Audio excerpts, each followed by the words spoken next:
내가 없는 당신에게 17번째 에피소드를 시작합니다.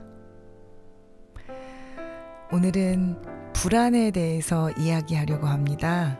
사실 현대를 살아가는 모든 사람에게 불안이 고민이 아닌 사람이 있나 싶을 정도로 모든 사람이 한 번쯤은 고민해 봤을 문제이지요.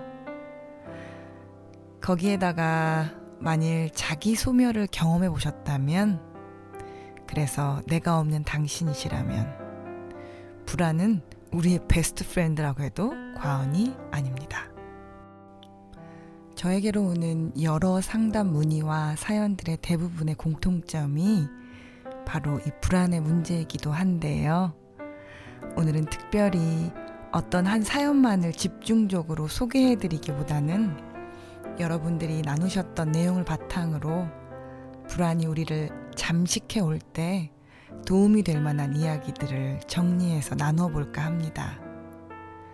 불안감이 크신 분들은 다 아시겠지만 실제로 불안은 우리를 쉽게 함몰시키고, 일단 불안의 굴레에 들어가기 시작하면 끝도 없는 생각과 걱정들이 꼬리에 꼬리를 물지요. 그러다 보면 온 신경이 다 예민하게 곤두서고요. 신경이 곤두서 있는 상태는 굉장한 에너지를 요하는 상태인데, 그런 상태로 걱정과 생각이 멈추질 않으면 너무 많은 에너지를 소비하게 되고, 그것은 실제로 몸에도 영향을 주거나 피곤해지거나 에너지가 방전되거나 번아웃 증상이 나타나기도 합니다. 그리고 이 사이클이 반복되다 보면 자신이 100% 통제할 수 없는 상황에는 잘 가려하지 않고, 사람을 만난다거나 일을 시작한다거나 하는 일들로 자신을 숨기고, 극단적이 되면 자신을 고립하기도 합니다. 그리고 번아웃과 고립은 심각한 우울로 이어지고, 많은 경우 사는 게 힘들다, 이렇게 살아서 뭐하나 하다가 그만 살고 싶다에까지 이르는 경우도 많습니다. 그러니 불안은 어느 누구에게도 너무 오래 놔두면 큰 일이 될 수도 있습니다. 하지만 기쁜 소식은 어떤 사람도 불안에 대해 할 수 있는 일들이 있고, 작은 일들로도 불안을 극단적인 곳으로 달려나가지 않게 할 수 있습니다. 오늘은 그것들을 소개해 드릴까 해요.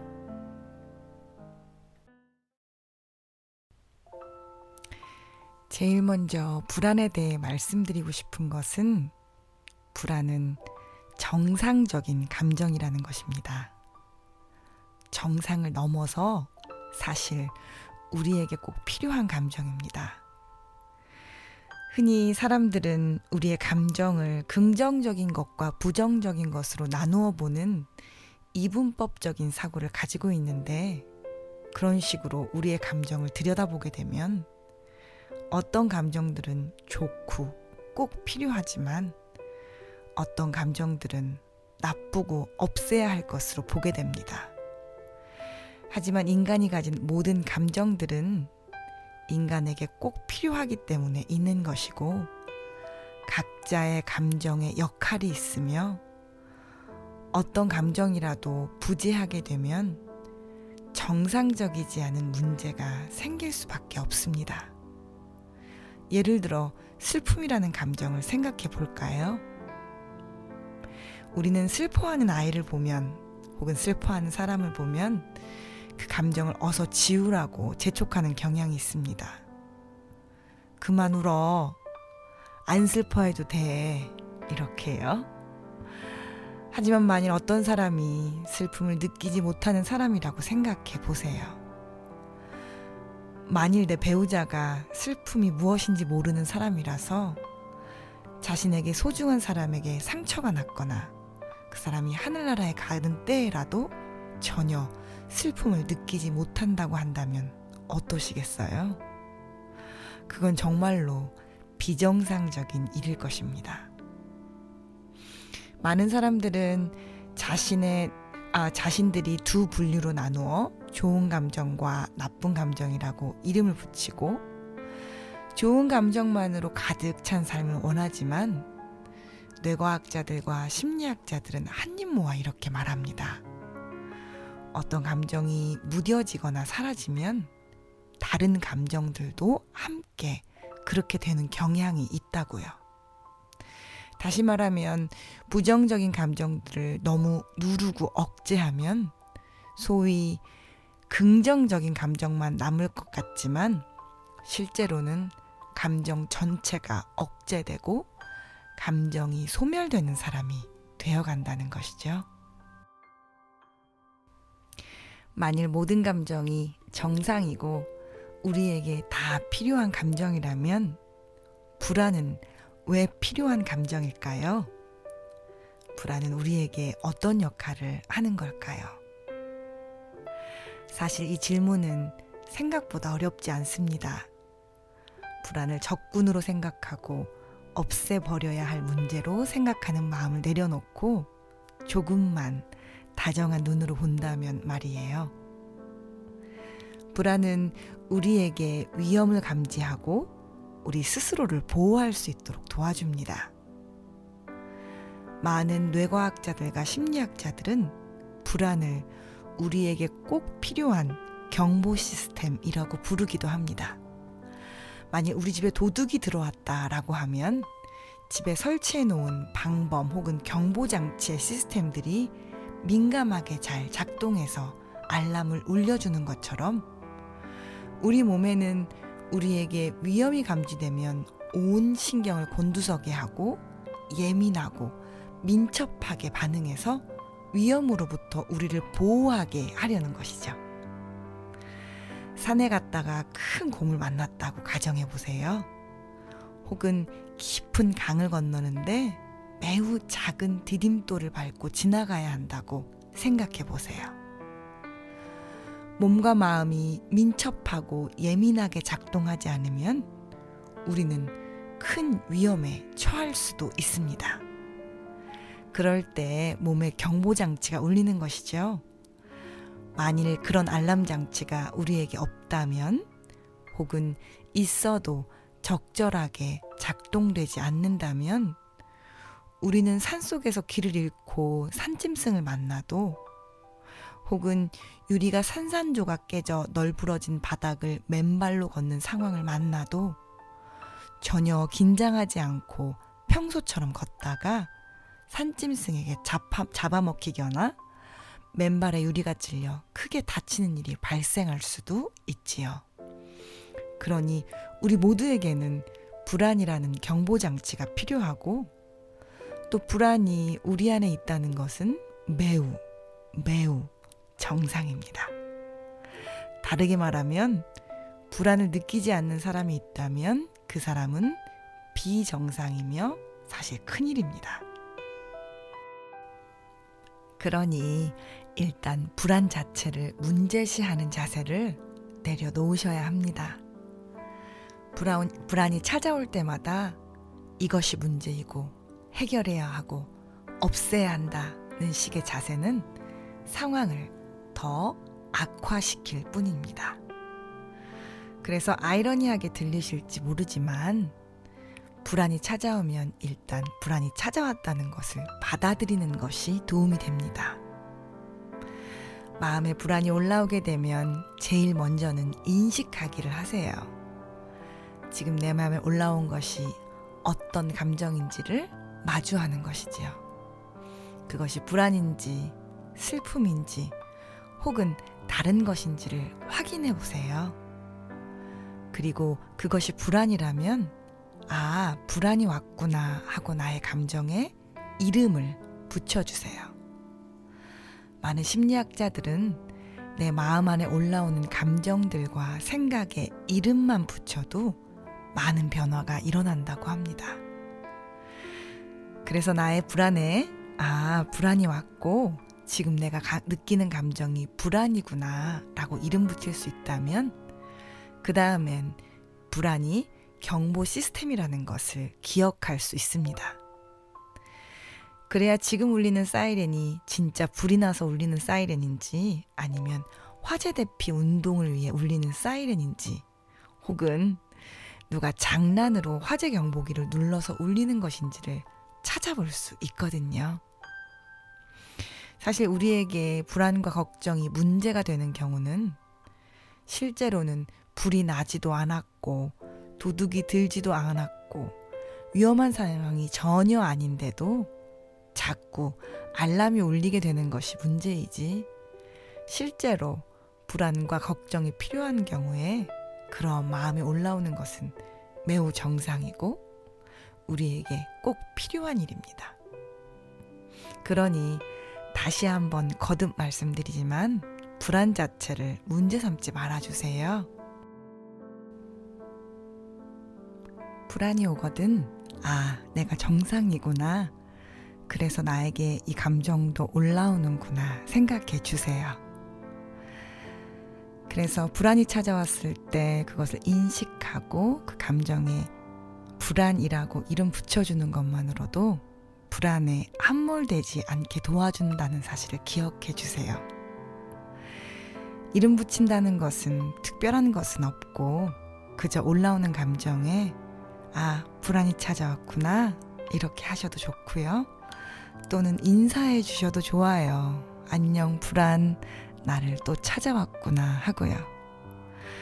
그렇게 하시고서 조금이라도 에너지가 남는다면 불안이 찾아왔구나, 큰일이다, 어쩌면 좋지, 안 좋다 이렇게 부정적으로 대처하지 마시고 내가 정상이라 찾아왔구나, 당연히 올 수 있는 감정이야 이렇게 대해 주셔도 좋습니다.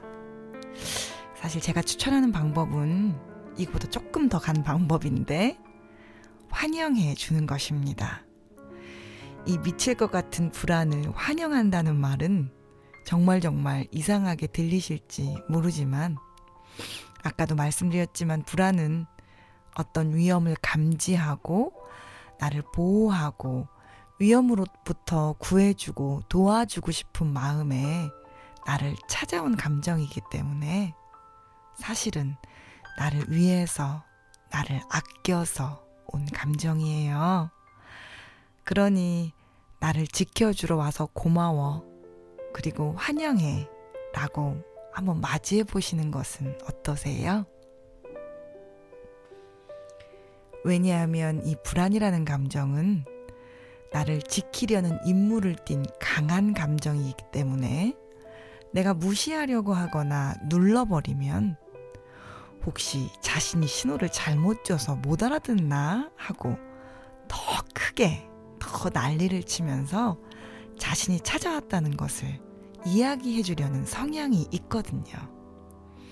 그러니 네가 온 것을 알고 너의 이름이 불안이라는 것도 알고 그걸 느끼는 나는 정상이고 나를 위해 기꺼이 와준 너에게 고맙다는 말을 하는 이 모든 제스처는 불안에게 너를 인식했고 알고 있고 심지어는 환영하고 있으니 더 큰 소리를 지르지 않아도 된다, 나를 함몰시키지 않아도 된다 라는 메시지를 보내주는 역할을 하는 것이죠.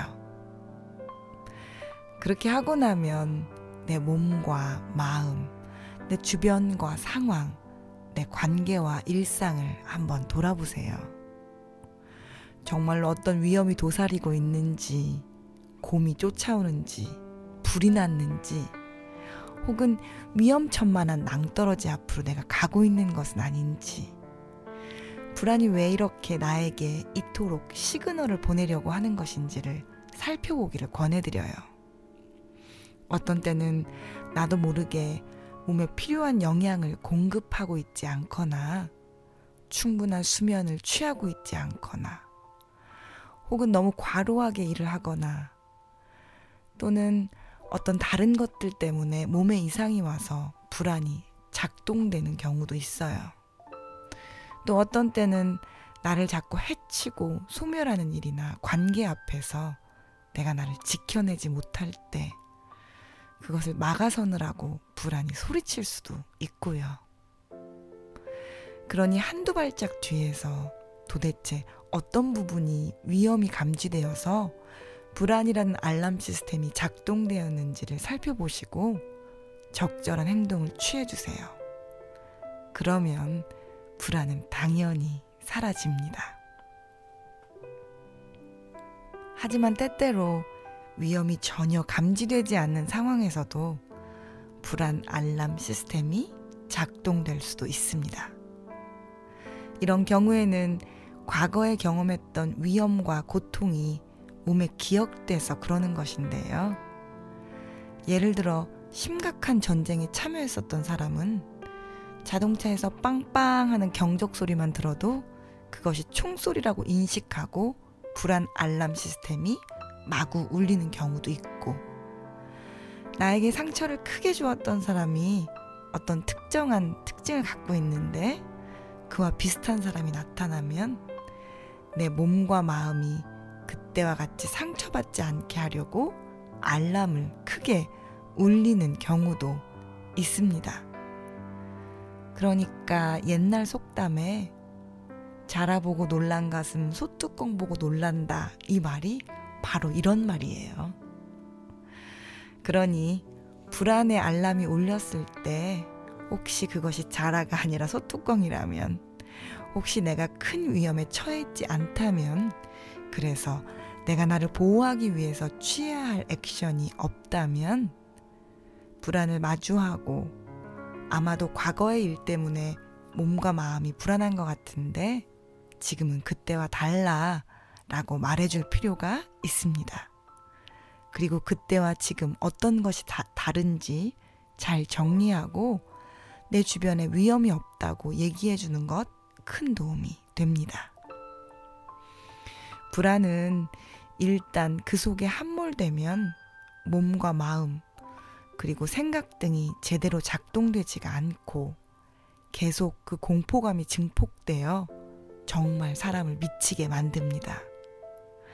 그러한 상황에서는 정상적인 판단이 어렵고 자신과 주변에 상처를 주는 일을 하기가 쉽습니다.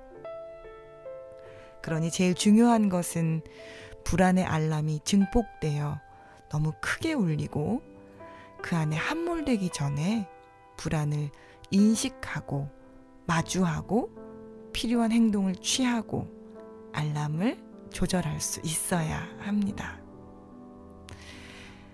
이제 불안이 찾아오면 불안이 나를 미치게 하지 않도록, 함몰되지 않도록 구체적으로 하실 수 있는 일들을 몇 가지 제안해 드릴게요. 제일 먼저는 불안을 밀어내거나 무시하는 일 멈추셔야 합니다. 그것은 불안을 더 증폭되게 할 뿐이라고 말씀드렸지요. 그러니 제일 먼저 해야 할 일은 인식하기입니다. 내 안에 어떤 감정이 찾아오면 잠깐 시간을 내셔서 이 감정이 불안인지 분노인지 슬픔인지 어떤 감정인지 마주하고 인식해 주세요. 그리고 이름 붙여주시고 환영해 주세요. 불안이 왔구나, 나를 위해 와주어서 고마워 하고요. 이런 과정에서 도움이 되는 것은 조용한 자리를 찾아서 잔잔한 음악을 들으며 마음을 마주하는 것, 혹은 복식 호흡으로 심호흡을 길게 들이마시고 길게 내쉬는 일을 반복하는 것도 도움이 될 수 있습니다. 그런데 만일 불안의 알람이 가만히 앉아서 마음을 진정시키기 어려울 정도로 올라왔을 때는 1, 20분의 가벼운 달리기나 빠른 걸음의 걷기가 도움이 됩니다. 어떤 심리학자들은 몸을 막 털어내는 것, 몸을 심하게 움직이는 것도 도움이 된다고 해요. 왜냐하면 불안은 나를 지키려는 강력한 에너지를 동반한 감정이기 때문에 그 에너지를 끊임없이 생각하고 괴로워하고 거기에 함몰하는 데 쓰는 대신에 몸을 움직여서 에너지를 발산시키는 것이 도움이 되거든요. 이것은 이미 의학계와 심리학계에서 잘 알려진 사실입니다. 일단 그렇게 강력한 에너지를 밖으로 내보내고 나면 가만히 앉아서 어떤 부분이 불안 알람에게 신호를 주었는지 알아볼 수가 있고, 그것이 지금 당장 액션이 필요한 일인지 아니면 과거의 일 때문에 놀라서 그런지를 가름할 수 있는, 판단할 수 있는 상태로 만들어 줄 것입니다. 내가 없는 당신들은 불안에 취약합니다. 자기 소멸을 겪은 사람들이 불안에 취약한 이유는 우리가 더 많은 불안을 느껴서는 아닙니다. 아마 사람들은 비슷한 위험들을 마주할 것이고 불안이 올라오는 일도 비슷비슷할 거예요. 하지만 자기에게 올라오는 감정이 무엇인지 마주하고 인식할 수 있어야 하는데, 그것은 사실 자기 자신이 있어야 가능한 일입니다. 자기가 다 소멸되고 나버리면 찾아오는 불안을 인식하는 것도, 이름을 붙여주는 것도, 환영하는 것도 할 사람이 남아나지 않게 되는 것이지요. 그래서 찾아오는 불안을 제대로 만나지 못하고 내버려 두면 불안은 더 크게, 더 심하게 우리를 흔들어 댑니다. 그러니 불안이 나를 미치게 한다는 어떤 구독자님의 고백은 정말로 진실입니다. 오늘의 에피소드를 마치면서 다시 한번 말씀드립니다. 불안은 정상적인 감정입니다. 고마운 감정입니다. 그러니 불안을 느끼는 우리 모두는 정상입니다. 불안은 우리를 미치게 하고 죽이려고 찾아오는 감정이 아니고 우리를 지키려고 찾아오는 감정입니다. 그러니 불안한 나를 그만 탓하시고 불안과 좋은 친구가 되어보세요. 우리는 정상이니까 그렇게 할 수 있어요. 오늘의 에피소드는 여기서 마칠게요.